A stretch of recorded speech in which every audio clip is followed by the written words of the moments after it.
If you have ever felt drawn to the Buddhist philosophy of life, there may be a reason for that, and it may have to do with one of your past lives. So in Buddhist philosophy, it is said that one who hears the Dhamma, the teachings of the Buddha, and practices the Dhamma will forever be connected to the Dhamma. And in our next lives, we will resonate with those teachings again. So if that's you, you may have been practicing Buddhist teachings in your past lives and have already been working towards enlightenment. So what do we do now if that's the case? Here are some great ways to get started in your Buddhist practice. Number one, read the teachings of the Buddha. So the Buddha never really wrote anything down, but a few years after he passed away, there was something called the First Council. The First Council was a group of enlightened beings and monks. They got together and recounted all the teachings that the Buddha gave over his entire life, which was 35 years, so there's a lot. These teachings were later written down into 3 baskets, also known as the Pali Canon. Pali is an ancient scholastic language, and the 3 baskets are the following: Vinaya Pitaka,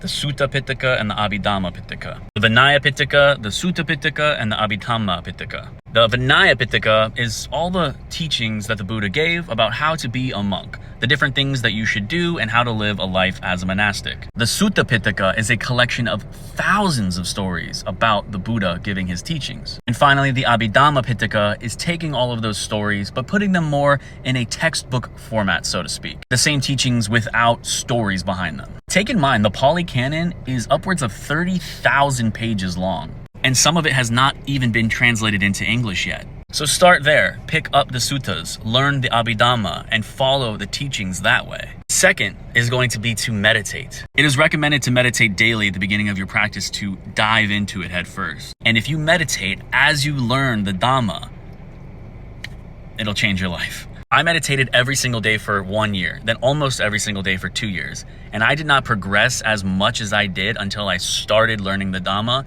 and meditating with the Dhamma. Finally, the other thing you can do to practice Buddhism is to be compassionate and kind. The first sermon or teachings that the Buddha gave is called the Four Noble Truths. It's about suffering. It's about how we all suffer. It's about why we suffer and how we can stop our suffering. And when you learn the Four Noble Truths, you understand why people do bad things in this world. You learn that everybody is suffering, and you actually develop compassion, even for the people that are doing wrong things, because you know that their mind is clouded with greed and hatred. So